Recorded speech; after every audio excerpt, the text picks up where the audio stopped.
ಒಳ್ಳೆ ಉದ್ದೇಶದಿಂದ ಇಂಡಸ್ಟ್ರಿಯಲ್ಲಿ ಒಂದು ಒಡಕು ಉಂಟಾಗಬಾರ್ದು ಅನ್ನೋ ಕಾರಣಕ್ಕೆ ಯುದ್ಧನ ನೀವೇ ತಡೀತಾ ಇದ್ದೀರಿ. ಸೊ ಮತ್ತೊಂದು ಕಡೆ ನಿಮ್ಮ ಒಪಿನಿಯನ್ ಸರ್? ನೀವು ಕಪಾಳ ಕೊಡಿದ್ರೆ ಒಡಿಸ್ಕೊಡೋಷ್ಟು ಪರವಾಗಿಲ್ಲ. ಪ್ರೀತಿಯಿಂದ ತಾಯಿ ಹೊಡೆದಿದ್ದು ಏಟುಗಳು ಬೇರೆ ಆಗುತ್ತೆ ಸರ್, ಪಕ್ಕದ ಮನೆಯವ್ರು ಹೊಡಿ ಏಟುಗಳು ಬೇರೆ ಆಗ್ತವೆ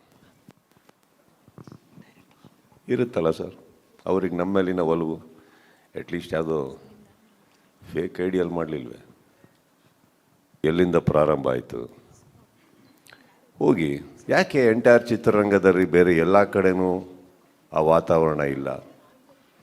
ಎಲ್ಲಿಂದ ಪ್ರಾರಂಭ ಆಗ್ತಾಯಿದೆ? ಈಗ ಯಾವುದೇ ತಗೊಳ್ಳಿ ಸರ್, ನಿಮ್ಮಲ್ಲಿ ಇಷ್ಟು ಚಾನಲ್ಗಳು ಕೂತಿದ್ದೀರಿ ಎಲ್ಲರೂ ಎದುರುಗಡೆ, ಕರೆಕ್ಟ್.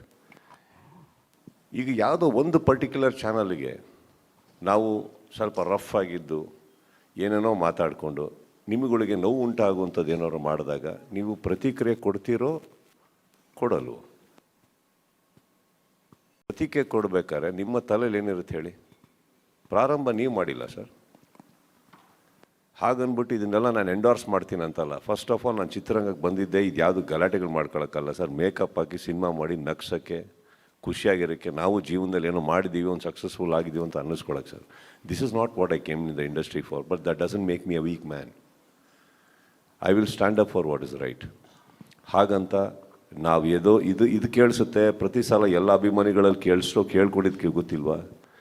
ಎಷ್ಟೋ ಸತಿ ಹೇಳಿದ್ದೀವಿ, ನಮಗೂ ಯಾರಿಗೂ ಯುದ್ಧ ಪದ್ದಾಗಿದ್ದಾವಲ್ಲ ಏನು ಬರೋದಿಲ್ಲ. ನಾವು ಯಾವತ್ತೂ ಆ ಥರ ಮಾಡ್ಕೊಂಡು ಕೂತವ್ರಲ್ಲ. ಯಾರು ನಮ್ಮ ಕಡೆಯಿಂದ ತಪ್ಪಾದಾಗ ನಾವು ಅಟ್ಲೀಸ್ಟ್ ಓಪನ್ನ ಮುಂದೆ ಬಂದು ಹೇಳಿದ್ದೀವಿ ಮಾಡಬೇಡಿ ಕೆಲವು ಅಂತ. ಅದರಲ್ಲೇನಿದೆ? ಸೊ ನಾನು I don't want to touch that part at all. ಇವತ್ತು ನನಗೆ ಕರ್ನಾಟಕದಲ್ಲಿ ಎಷ್ಟೋ ಕಡೆ ನಿಮ್ಮಿಂದನೂ ಆಗಲಿ ಇನ್ನೊಂದು ಕಡೆಯಿಂದನೂ ಆಗಲಿ ಗೌರವ, ಮರ್ಯಾದೆ, ಪ್ರೀತಿ ಸಿಗ್ತಾ ಇದೆ ಅಂದರೆ ಸರ್ ನಾನು ಆ ಥರ ನಡ್ಕೊಂಡಿದ್ದೀನಿ ತಾನೆ. ದುಡ್ಡು ಕೊಟ್ಟು ತೊಗೊಳಕ್ಕಾಗತ್ತಾ ಇದು?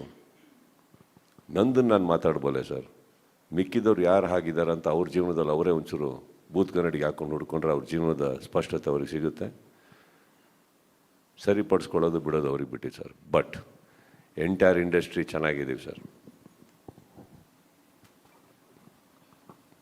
ಅಟ್ಲೀಸ್ಟ್ ಇಂಡಸ್ಟ್ರಿಯಲ್ಲಿದ್ದೀವಿ ಅಂದ್ಕೊಂಡವರು ನೀವು, ನಾನು, ನಂದು.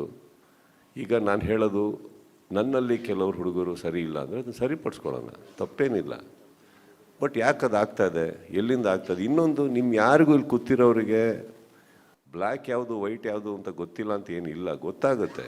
ಕೆಲವು ಟೈಮ್ ಯಾಕೆ ನೀವು ಮಾತಾಡೋಲ್ಲ ನಾವು ಮಾತಾಡೋಲ್ಲ ಅಂದರೆ ಅವಶ್ಯಕತೆ ಬರೋಲ್ಲ. ಉತ್ತರ ಕೊಡೋ ಕಡೆ ಎಲ್ಲ ಉತ್ತರ ಕೊಡ್ತಾನೆ ಇರ್ತಾರೆ ಸರ್. ಯಾಕೆ ನೀವು ಎಷ್ಟೋ ಸತಿ ನಿಮ್ಮ ಆರ್ಟಿಕಲ್ಗಳಲ್ಲಿ ನೀವು ಯಾವ್ದಾದ್ರು ಒಂದು ನ್ಯೂಸ್ ಪ್ರಚಾರ ಮಾಡ್ಬೇಕಾದ್ರೆ ಎಷ್ಟೋ ಸತಿ ಹೆಸರು ತೊಗೊಂಡಿರಲ್ಲ.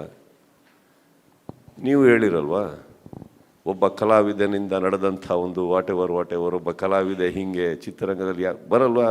ಮಾಡಿಲ್ವ? ನೀವು ಮಾಡಿದ್ದೀರ ತಾನೆ. ಅವತ್ತು ಎಲ್ಲರೂ ಬಂದು ನಾವು ನಿಮಗೆ ಇದೇ ಥರ ಕೇಳಿ ಯಾರಿಗೆ ಹೇಳಿದ್ರು, ಏನಿಗೆ ಹೇಳಿದ್ರು, ಯಾರು ನಾವು ಇದ್ದೀವಿ. ಆದರೆ ನಿಮಗೆ ಗೊತ್ತಿದೆ ನೀವು ಯಾರಿಗೆ ಹೇಳಿದ್ದೀರ ಅಂತ. ನಾವು ಅದರಲ್ಲಿ ಇಲ್ಲ, ನಾನು ಯಾಕೆ ಅದನ್ನು ಮಾತಾಡಲಿ? ನಿಮ್ಮಲ್ಲೂ ನಡೆಯುತ್ತೆ ತಾನೆ. ಎಷ್ಟೋ ಸಲ ಪರ್ಪಸ್ಫುಲ್ಲಾಗಿ ನೀವು ತೊಗೊಂಡಿರಲ್ಲ, because you don't want to take it, not because you are scared.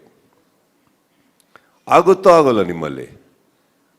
S no sir, say something. ಆಗುತ್ತಲ್ವಾ? That doesn't make you weak sir. It is just ನೀವು ಯಾರಿಗೂ ನೋವು ಕೊಡೋದು ಬೇಡ, ಒಬ್ಬರಿಂದ ಯಾರ್ಯಾರಿಗೂ ನೋವಾಗೋದು ಬೇಡ ಅನ್ನೋದಕ್ಕೆ ನೀವು ಕೆಲವು ಟೈಮು ನೀಟಾಗಿ ಹೇಳೋ ರೀತಿಯಲ್ಲಿ ಹೇಳಿರ್ತೀನಿ, ಬುದ್ಧಿ ಮಾತಲ್ಲಿ ಹೇಳಿರ್ತೀರಿ. ಸ್ವಲ್ಪ ಟೈಮ್ ದಾಟಿದ್ರೆ ಕೋಪದಲ್ಲಿ ಹೇಳಿರ್ತೀರಿ. ಅರ್ಥ ಆಗೋರಿಗೆ ಅರ್ಥ ಆದರೆ ಸಾಕಲ್ಲ.